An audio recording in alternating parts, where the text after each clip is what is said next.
బీసీలకు అన్యాయం జరిగింది, బీసీ గణన చేయాలి. ఆడపిల్ల కాబట్టి జర మంచిగా మాట్లాడుతున్నా, గౌరవప్రదంగా మాట్లాడుతున్నా. 10 ఏళ్ళు అధికారంలో ఉంది.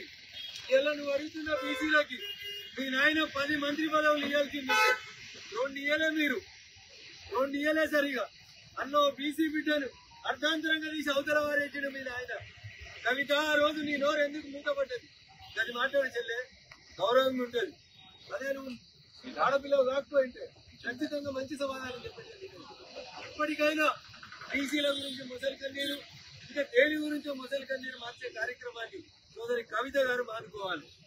10 మంత్రి పదవులు 18లో 54% బీసీలుంటే 10 మంత్రి పదవులు ఇవ్వాల్సింది ఉండే. 10 ఏళ్ల అధికారంలో ఉన్న టీఆర్ఎస్ పార్టీ 2-3 మంత్రి పదవులు ఇచ్చి అందులో బీసీ బిడ్డలు ఎదుగుతుంటే ఓర్వలేక తీసి అవతల వారేసి ఈటల రాజేందర్. ఆ రోజు ఎడిపోయిన వీళ్ళ నోర్లన్నీ వాళ్ళు బీసీలు కాదా? ఆ రోజు బీసీ కులగణన గురించి కవిత ఎందుకు మాట్లాడలేదు? ఇవాళ ఎందుకు మాట్లాడుతుంది కవిత? కవితకి బీసీలకు ఏం సంబంధం? నిజాయితీ ఉంటే మీ నాయన ఈ రోజుకైనా ప్రతిపక్ష పదవి హోదాని ఒక బీసీ బిడ్డకి ఇవ్వని చెప్పు. పార్టీ అధ్యక్ష పదవి ఏంటి పోని, ఏదైనా చర్చ జరిగితే అసెంబ్లీలో ఒక బీసీ బిడ్డని మాట్లాడించింది చెప్పు. ఈ ఏడాది పోలే అయితే హరీష్ మాట్లాడాలి, లేకపోతే కేటీఆర్ మాట్లాడాలి. ఎవరు లేడా బీసీ బిడ్డ అక్కడ? ఎవరికి మాట్లాడే అర్హత లేదా? నీ అన్న కంటే ముందు, నీ బావ కంటే ముందు మంత్రులైన వాళ్ళు తలసాని శ్రీనివాస్ యాదవ్ లాంటి వాళ్ళు చాలా మంది ఉన్నారు కదా అక్కడ. వాళ్ళకి ఇయ్యండి, మాట్లాడిపోయింది.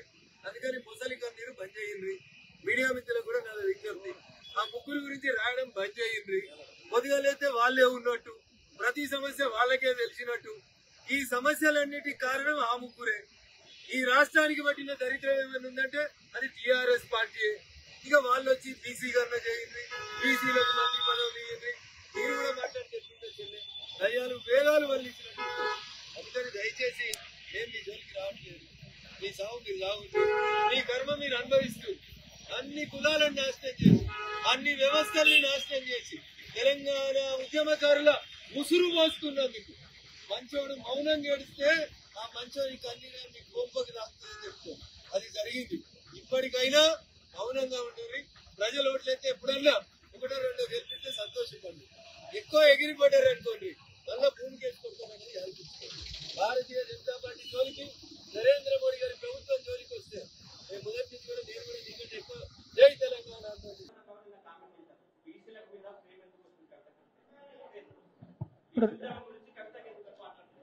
రఘునందన్ రావు అంటే కాంగ్రెస్ ఎంపీ అని ఆయన. నేను రఘునందన్ రావు గారిని కానీ బీజేపీని కానీ ఏమన్నా నిన్నేమన్నా మాట్లాడినా? నేను మా నిజామాబాద్కు మొదటిసారి వచ్చినాం కాబట్టి నిజామాబాద్ ప్రజలకు ఇచ్చినటువంటి హామీల మీద నేను నిలదీసిన.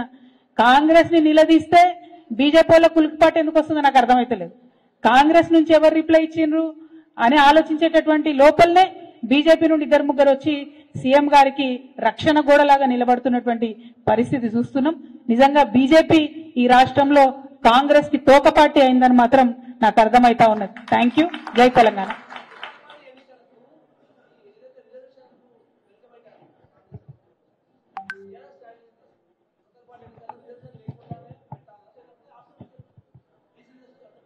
కాంగ్రెస్ పార్టీ కామారెడ్డి డిక్లరేషన్లో ఏం చెప్పింది?